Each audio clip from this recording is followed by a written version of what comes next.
Good morning, students. Our next topic is non-reflecting glass.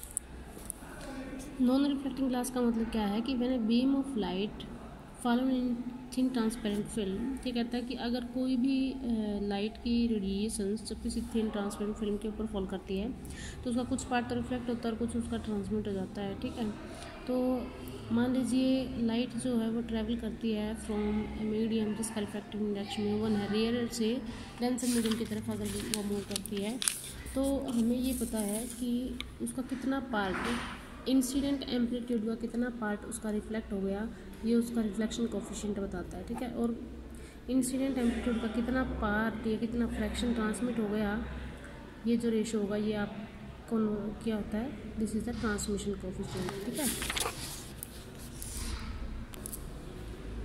तो by using electromagnetic theory हम ये amplitude of reflected light and amplitude of transmitted light ये हम निकाल सकते हैं by using this formula mu one minus mu two by mu one plus mu two AI।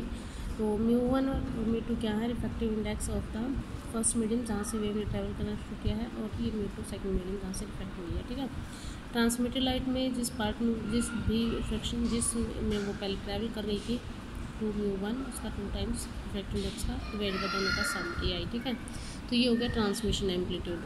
अब अगर हमारे पास जो सेकंड वाला मीडियम है जिस उसका रिफ्रैक्टिव इंडेक्स अगर ज़्यादा है फर्स्ट वाला से, इट मीन्स जो रेडिएशन है वो अपनी रेयर मीडियम से डेंसर मीडियम की तरफ अगर वो मूव कर रही है तो इट मीन्स इस तरीके से ये हमने इसमें दिखाया हुआ है कि मान लीजिए एक ऊपर वाला ये जो सरफेस है इसका रिफ्रैक्टिव इंडेक्स म्यू1 है, नीचे वाली इसकी रिफ्रैक्टिव इंडेक्स म्यू2 है। ठीक है, AI is the amplitude of incident light, और इसका कुछ पार्ट जो रिफ्लेक्ट बैक हो गया है वो R टाइम्स AI है, और इसका कुछ फ्रैक्शन जो हमारा नीचे ट्रांसमिट हो गया दूसरे मीडियम में this is T into AI। ठीक है, तो यहाँ से अगर हम R की वैल्यू निकालना चाहें तो R हमारे पास हो जाएगा R is mu one minus mu two by mu one plus mu two, और जो ट्रांसमिशन कोफिशिएंट होगा 2μ1 बाई म्यू1 प्लस म्यू2। ठीक है, तो इट मीन्स जो ये एम्पलीट्यूड ऑफ रिफ्लेक्टेड लाइट है this is R into amplitude of incident light, and transmit light amplitude this is T into AI। ठीक है, नाउ अब अगर हम दूसरा इसका रिवर्स मीडिया कंसीडर कर ले, reflection take place from a rare medium. ठीक है, तो हम मान लेते हैं जो ये उस स्टेप ये उसका रिवर्स है कि ऊपर वाला जो मीडियम है इसका रिफ्लेक्टिव इंडेक्स म्यू2 इसका ज़्यादा है, नीचे वाले का कम। ठीक है, तो जब ये डेंसर से रेयर में मूव करेगी तो इसका मतलब अब हमारे पास जो रिफ्लेक्शन होगा वो कहाँ से होगा, एक रेयर मीडियम से होगा। ठीक है, तो इसके कॉरस्पॉन्डिंग जो रिफ्लेक्शन होगा उसको हम R डैश से रिप्रेजेंट करेंगे और ट्रांसमिशन को T डैश से। तो R डैश जो होगा वो mu two minus mu one by mu one plus mu two, तो ये is equal to minus of R, ऊपर वाले का रिवर्स है, ऊपर वाले का नेगेटिव आएगा, और जो ट्रांसमिशन है वो 2μ2 बाई म्यू1 प्लस म्यू2। ठीक है, तो अगर हम यहाँ से 1 minus T into T dash की वैल्यू अगर निकाल लें तो 1 माइनस T की वैल्यू जो हम यहाँ से निकाल रही थी ये था तब ट्रांसमिशन जब ये अपना रेयर से डेंसर में मूव कर रहा है। ठीक है, और ये जो ट्रांसमिशन कोफिशिएंट है ये तब है जब अपना जो रेडिएशन है वो डेंसर से रेयर मीडियम के थ्रू पर ट्रैवल कर रहा है। ठीक है, तो ये वैल्यूज पुट करने के बाद हमारे पास ये रिलेशन आ गया, और दिस इज़ द R। ठीक है, तो R square is mu minus mu two by mu one plus mu two square, this is the reflection coefficient when the radiation is reflected from a denser medium. ठीक है, तो it means 1 minus T dash is equal to R square, और यही जो है Stokes relation है। ठीक है, स्टोक्स रिलेशन कहता है कि अगर आपके पास कोई भी रेडिएशन डेंसर मीडियम से रिफ्लेक्ट होती है तो उसमें एक पाई एंगल का फेज चेंज भी आता है। ठीक है, तो जो रिलेशन इनका ये हुआ 1 minus T dash is equal to R square. अब है application of non reflecting film. Application क्या है नॉन रिफ्लेक्टिंग फिल्म की? नॉन रिफ्लेक्टिंग फिल्म यह है कि ऐसी हमारे पास कोई भी, मान लीजिए हमारे पास कोई ऐसी लेयर है उसके ऊपर हमने किसी दूसरे मीडियम की लेयर डिपॉजिट कर दी जिसका रिफ्रैक्टिव इंडेक्स पहले वाले से कुछ अलग है। ठीक है, और वो ऐसा मटेरियल है जो कि उस सरफेस की रिफ्लेक्टिंग पावर को कम कर देता है। ठीक है, तो किसी भी सरफेस की रिफ्लेक्टिंग पावर को या रिफ्लेक्टिविटी को निकालने का तरीका क्या है, म्यू1 minus mu two by mu one plus mu two square. ठीक है, अगर मान लीजिए एयर ग्लास है सरफेस, तो एयर के लिए रिफ्रैक्टिव इंडेक्स 1 होता है, और मान लीजिए दूसरा मीडियम है जो हमारे पास कोई ग्लास है जिसका रिफ्रैक्टिव इंडेक्स 2.5 है। ठीक है, तो इसके कोरस्पॉन्डिंग जो अपने पास रिफ्लेक्टिविटी आएगी या जो रिफ्लेक्टिंग पावर आएगी वो 1/225 या 4% के आसपास आएगी। ठीक है, इसका मतलब ये है कि 4% जो लाइट है वो इंसिडेंट का 4% हो गया जो वो रिफ्लेक्ट हो गया, ठीक है। और बाकी का जो 96% है वो अपना क्या हो गया, ट्रांसमिट हो गया। इट मीन्स अगर मान लीजिए कोई अदर टेलीस्कोप या कोई और अदर मटेरियल लेते हैं तो यहाँ पे अपने पास 4 में से 85% ऑफ इंसिडेंट लाइट क्या हो गया, ट्रांसमिट हो गया, ठीक है, 10 लेंसेज के उसमें। तो इस तरीके से कहने का मतलब जो रिफ्लेक्ट बैक हो गया वो तो उसका एनर्जी का लॉस ही हो गया है ना। तो इसके एनर्जी लॉस को रिड्यूस करने के लिए हम क्या करेंगे, उस सरफेस की रिफ्लेक्टिविटी को डिक्रीज करने की कोशिश करते हैं, ठीक है। तो इससे these losses can be avoided by depositing non reflecting film. तो यही इसकी एप्लीकेशन है, नॉन रिफ्लेक्टिंग फिल्म से हम उस सरफेस की रिफ्लेक्टिविटी को कम करके उसके एनर्जी लॉस को रिड्यूस कर सकते हैं, ठीक है। In this principle of interferences used, interference का ही प्रिंसिपल इसमें यूज़ होगा, ठीक है। हम मान लेते हैं कि अपने पास कोई ग्लास की सीट है, ये ग्लास की सीट है, कोई नीचे वाली सीट, ये ग्लास की सीट है, इसके ऊपर हमारे पास एक कोई फिल्म सरफेस कोई भी हमने डिपॉजिट कर दिया, इसके ऊपर अपने पास एयर मीडियम है, ठीक है। तो इस तरीके से ये लाइट आ रही है, पहले एयर मीडियम से आ रही थी, फिर ये फिल्म के अंदर से ऐसे पास होते हुए फिर ग्लास तक जाएगी। कुछ पार्ट इसका यहाँ से रिफ्लेक्ट होगा, कुछ पार्ट इसका यहाँ से रिफ्लेक्ट होगा, कुछ पार्ट इसका नीचे जाकर रिफ्लेक्ट होगा, ठीक है। तो ये इस तरीके से इसमें रिफ्लेक्शन और ट्रांसमिशन के जो फिनोमेनास हैं वो अक्कर हो रही हैं, ठीक है।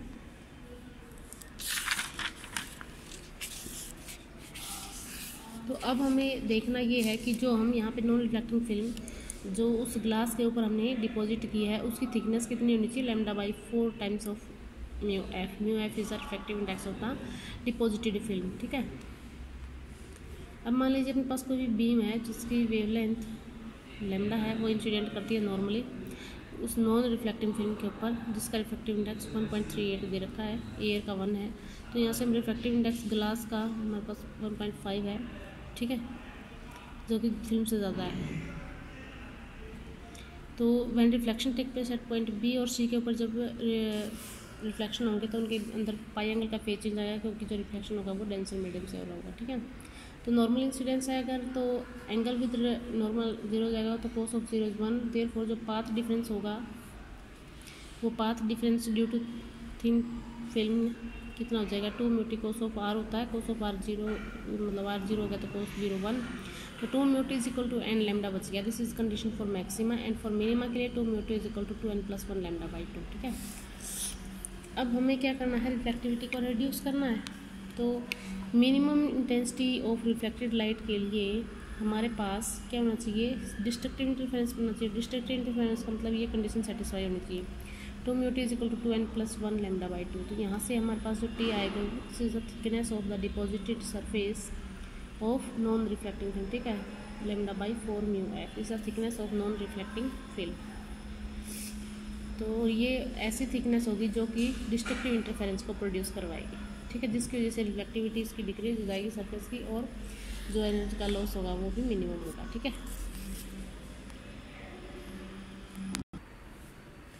अब अगर हम उस रिफ्लेक्टिविटी को वेवलेंथ और रिफ्लेक्टिव इंडेक्स म्यू की फॉर्म में उसको मैथमेटिकली कैलकुलेट करना चाहें तो फिगर वही जो हमने लिया था पहले, नीचे ग्लास मीडियम है और उसके ऊपर जो है वो डिपॉजिटेड फिल्म है, उसके ऊपर एयर मीडियम है, ठीक है। तो उनके रिफ्लेक्टिव इंडेक्स दे रखे म्यू एफ और mu are the reflective index of air, non reflecting film और ग्लास, ठीक है। ए आई हमने मान लिया इंसिडेंट वेव का एम्पलीट्यूड है, और एम्पलीट्यूड ऑफ रिफ्लेक्टेड लाइट को हम लिख सकते हैं फर्स्ट का A1 is μ1 minus mu F by mu A plus mu A. जब भी हम रिफ्लेक्टेड लाइट का एम्पलीट्यूड लेंगे तो ऊपर डिफरेंस लेंगे, रिफ्लेक्टिव इंडेक्स का डिफरेंस, नीचे दोनों का सम, ठीक है। और जब भी हम ट्रांसमिटेड की बात करेंगे तो उसमें हम जिस मीडियम से वो पहले ट्रैवल करना शुरू कर रही है उसका ही 2 गुना नीचे दोनों का सम, ठीक है। तो इस तरीके से तो यहाँ पे हमने वो फिगर देख लिया, एक बार फिगर देख लेते हैं। नीचे ग्लास है, उसके ऊपर ये फिल्म है, उसके ऊपर ये एयर मीडियम, ठीक है। तो रिफ्लेक्शन कोफिशिएंट फर्स्ट वेव ये वाली जो पहले ही सरफेस से रिफ्लेक्ट हो गई है, तो इसमें हो जाएगा म्यू एफ माइनस म्यू ए। तो यहाँ से हम लेंगे जिस मीडियम में वो आ रही थी पहले उसी के रिफ्लेक्टिव इंडेक्स में से नीचे वाले का रिफ्लेक्टिव इंडेक्स माइनस करेंगे और नीचे दोनों का सम। ऐसे ही किया इसमें, यहाँ पे mu A minus mu F divided by mu A plus mu F, ठीक है, into A I is the amplitude of incident, ठीक है। उसके बाद फिर इसका यही जो कुछ पार्ट है ये नीचे ट्रांसमिट हो गया, इसको हमने 3 का नाम दे दिया। फिर ये नीचे इस ग्लास मीडियम से रिफ्लेक्ट बैक हुआ, इसको 4 नाम दे दिया, और यहाँ से फिर ये आगे इसमें ट्रांसमिट कर दी, दिस इज 4। ठीक है। तो इसने सबके एम्पलीट्यूड निकाल लिए हैं। ये है फर्स्ट रिफ्लेक्टेड लाइट A1, इसको हम म्यू एफ माइनस का म्यू ए करेंगे तो ये माइनस साइन आगे निकाल लिया common. A3 is the transmitted light in medium in glass, है ना, ग्लास के मीडियम के अंदर, सॉरी फिल्म के अंदर, ये जो फिल्म के अंदर जो ये ट्रांसमिट कर रही है, दिस इज थर्ड लाइट। तो A3 का जो एम्पलीट्यूड होगा वो अपने पास 2 mu A by mu A plus mu F A I. A4 क्या है, पॉइंट C से, 4 पॉइंट C पॉइंट से जो रिफ्लेक्ट हुई है, ग्लास मीडियम से जो रिफ्लेक्ट हुई है उसका एम्पलीट्यूड, तो यहाँ से A4 हो जाएगा म्यू एफ माइनस म्यू जी बटेगी mu F plus mu G A3, ठीक है। इस तरीके से मैंने निकाल दिया। उसके बाद फिर हम सेकंड वाली रे जो कि आपकी ट्रांसमिट हो गई है एयर वाले मीडियम से ऊपर आके, this is 2 mu F by mu F plus mu A4, ठीक है। तो यहाँ से अगर हम A2 की वैल्यू निकालें तो यहाँ पे A4 है, A4 की वैल्यू ये उठा के इसमें पुट कर देंगे, फिर A3 आ जाएगा, ये A3 में A3 की जगह पे फिर ये वाली वैल्यू उठा के पुट करेंगे तो ये ओवरऑल अपने पास ये वैल्यू आ जाएगी और A2 जो है वो अपने पास ये आ गया, ठीक है। अब ये कहता है रिफ्लेक्टेड इंटेंसिटी जो होगी टू बी मिनिमम होने के लिए एम्पलीट्यूड फर्स्ट और सेकंड लाइट का क्या होना चाहिए, मस्ट बी इक्वल। तो A1 is equal to A2 put कर दें। A1 की वैल्यू जो हमने ऊपर निकाली थी वो ये, और A2 की वैल्यू जो ये वाली निकाली इसको इक्वेट करेंगे तो यहाँ से अपने पास एक कंडीशन आ जाएगी, और वो जो कंडीशन होगी वो ऐसी कंडीशन होगी जो उस सरफेस के लिए है जो कि एक नॉन रिफ्लेक्टिव सरफेस है जो एनर्जी लॉस को रिड्यूस कर रही है, ठीक है। तो इसको सोल्व आउट करने के बाद अपने पास ये कंडीशन आएगी mu F is equal to under root mu A into mu G, ठीक है। तो for getting minimum reflecting power के लिए अगर हमें मिनिमम रिफ्लेक्टिंग पावर चाहिए तो जो रिफ्लेक्टिव इंडेक्स है उस फिल्म का किसके इक्वल होना चाहिए, square root of reflective index of air into reflective index of glass. Reflective index of air is 1 under root mu G के इक्वल होना चाहिए, समझ गए। तो ये हो जाएगा रिफ्लेक्टिंग पावर निकालने का जो तरीका है वो mu F minus mu A by mu F plus mu minus mu G minus mu F बटे mu G plus mu F इसका होल स्क्वायर, ठीक है। तो अगर अपने पास कोई ऐसी दे रखी एग्जाम्पल म्यू 1 है, म्यू एफ 1.38 है, मैग्नीशियम क्लोराइड के लिए रिफ्लेक्टिव इंडेक्स ले लिया तो इसकी कॉरस्पॉन्डिंग जो रिफ्लेक्टिंग पावर आएगी वो 1.3% आएगी, ठीक है, जो कि बहुत ही कम होगी एज़ कम्पेयर टू, क्योंकि जो पहले आई थी अपने पास 4% आई थी रिफ्लेक्टिविटी, अभी 1.3% आई थी, वेरी लेस। इसका मतलब क्या है, इसने रिफ्लेक्टिविटी को रिड्यूस कर दिया, ठीक है। और जो ये फिनोमिना है, phenomena of reducing the reflecting power of a transparent medium using a non reflecting film is known as blooming. इसको हम ब्लोमिंग बोलते हैं, जिससे हम रिफ्लेक्टिविटी को रिड्यूस कर सकते हैं सरफेस से, ठीक है।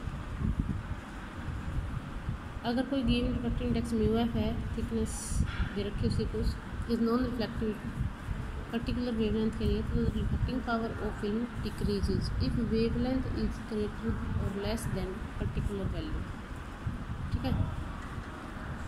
तो इसका मतलब जो ये 3 lambda by 4 mu F, 5 lambda by 4 mu F, ये सभी क्या हैं, ऐसी थिकनेस है जहाँ पे आपको डिस्ट्रक्टिव इंटरफेरेंस मिलेंगे और रिफ्लेक्टिव इंडेक्स की वैल्यू सॉरी रिफ्लेक्टिविटी की वैल्यू क्या होगी वो रिड्यूस होकर मिलेगी, ठीक है। तो lambda by 4 mu F is non reflecting only, non reflective की तो सिर्फ यही थिकनेस है, बाकी इसके जो और मल्टीप्लाई डिस्ट्रक्टिव इंटरफेरेंस देने वाले हैं, ठीक है।